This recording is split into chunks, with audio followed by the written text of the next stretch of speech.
여러분 안녕하십니까? KBC 8시 뉴스입니다. 6일 지방선거 공식 선거운동 마지막 주말인 28일, 각 후보와 선거운동원들이 지역 곳곳을 돌며 표밭을 갈았습니다. 일부 출마자들은 전통시장 등을 찾아 상인과 유권자들을 만나 집중 유세에 나서는 한편 지지를 호소했습니다. 상당수 후보자들은 도심을 돌며 시민과 대면 접촉을 강화하는 등 민심 잡기에 총력을 쏟았습니다. 각 당과 후보들은 어제와 오늘 이뤄진 사전투표에 맞춰 유권자들에게 소중한 한 표를 독려하기도 했습니다.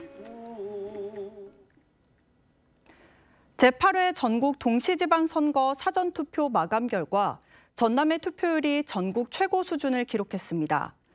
오늘 오후 6시 일반 유권자의 투표 마감 결과 전남이 30.9%로 전국 17개 광역지자체 가운데 가장 높았고 광주가 17.2%의 투표율을 보였습니다. 전국의 평균 투표율은 20.5%로 4년 전 제7회 지방선거 사전투표율 20.1%와 비교해 0.4%포인트 높았습니다. 코로나19 확진자와 격리자의 투표는 일반 유권자들이 투표를 마친 뒤 저녁 6시 반부터 조금 전 8시까지 이어졌습니다. 지난 19일 광산구의 한 농기구 보관창고에서 불이 났는데요. 방화범은 다름 아닌 창고 주인이자 잔디를 재배하는 농민이었던 것으로 드러났습니다. 자신의 창고에 불을 지른 농민의 속사정을 구영슬 기자가 들여다봤습니다.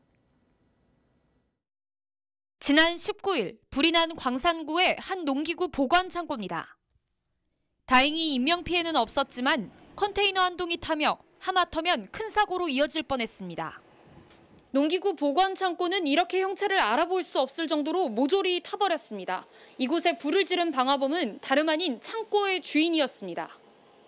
잔디를 재배하던 농민으로 코로나의 직격탄을 맞아 냉가슴을 앓다 자포자기하며 창고를 태운 겁니다. 일회용품 무덤으로 걷다하면은 잔디가 안에서 진짜 쓸데없고 팔지도 않고 그러다고 그래요, 우리 아들이. 코로나 때문에 외국인 노동자가 줄면서 인건비는 20% 이상 오르고 비료값도 1년 새 2배가 오르는 등 생산 단가는 높아졌지만 수요는 오히려 줄었습니다. 더 많이 수량이 떨어져 있는 건 사실이고요. 코로나19로 인해서 모든 게 이제 저희가 되니까 경기가 침체된 거죠. 코로나로 인해서 움직임이 둔화되다 보니까 공사가 없다 보니까 잔디 수요가 없는 거죠. 비싼 생산비를 들여 키워놓은 잔디지만 가격은 계속해서 하락세를 면치 못하면서 농민들의 씨름은 깊어가고 있습니다. 한 병에 만 얼마 받았어. 근데 많이 떨렸어. 5천 얼마인가.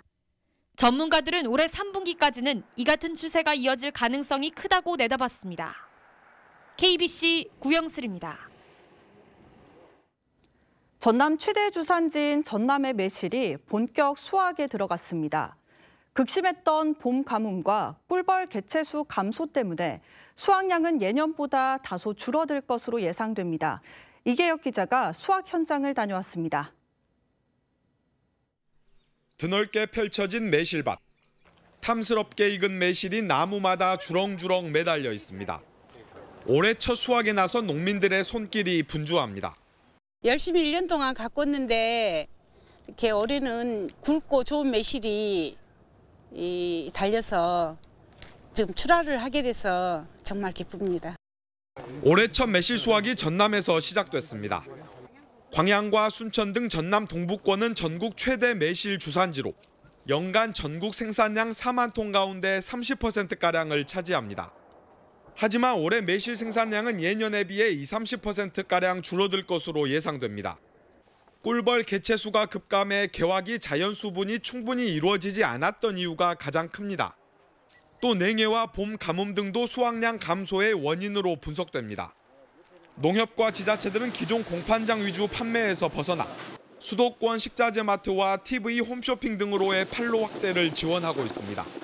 공동 선별, 공동 판매, 그리고 또 경쟁력 제고를 위해서 박스대 지원, 기타 영농 자재 지원 등을 하고 있습니다. 여름의 시작을 알리는 매실은 소화를 돕고 해독 작용이 뛰어난 건강 과일로 평가받고 있습니다. 예전처럼 가정에서 직접 담가 먹는 문화가 사라지면서 수요가 줄기는 했지만 최근에는 음료와 음식 가공에 많이 활용되고 있습니다. 매실 수확은 다음 달 중순까지 이어집니다. KBC 이계혁입니다.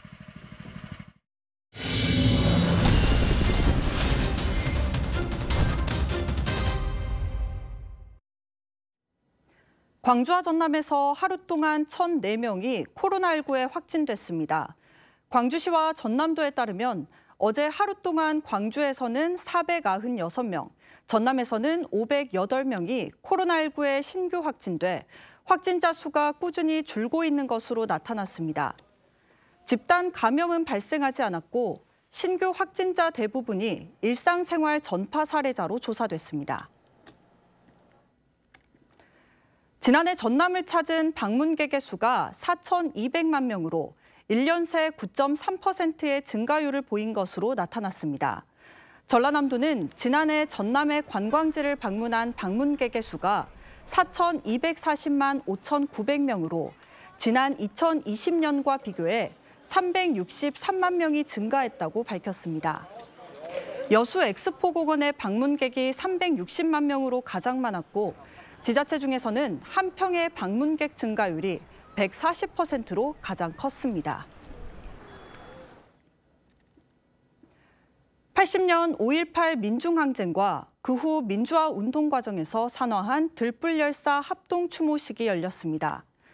사단법인 들불열사 기념사업회는 국립 5.18 묘역 역사의 문에서 박기순과 윤상원, 박관현 등 들불열사 7명에 대한 합동 추모식을 열어 숭고한 뜻을 기렸습니다.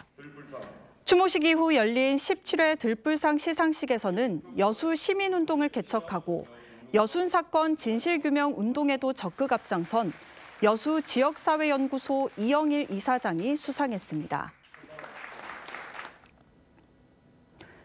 오늘 광주 전남은 대체로 맑은 가운데 초여름 더위가 이어졌습니다.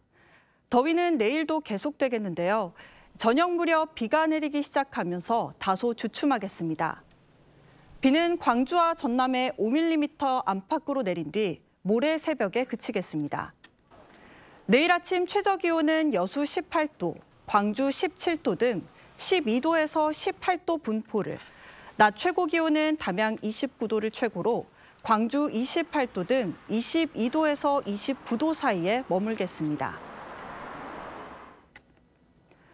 본격적인 무더위를 앞두고 전라남도가 온열 질환 발생을 예방하기 위해 대책을 마련했습니다.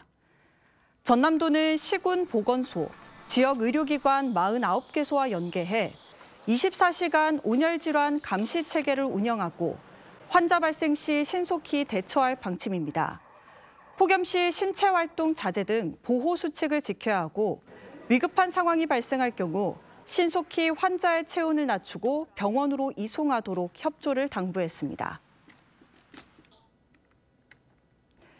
광양의 한 주택 창고에서 불이 나 창고 한 동을 태우고 1시간 만에 꺼졌습니다. 오늘 낮 12시 반쯤 광양시 진월면의 한 주택 창고에서 불이 나 창고 한 동이 전소했는데 다행히 불길이 크게 번지지 않아 인명피해는 없었습니다.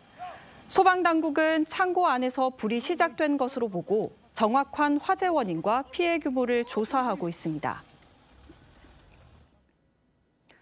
전남교육청이 학교 내 성면시설물 폐체를 1년 앞당겨 2026년까지 완료하기로 했습니다.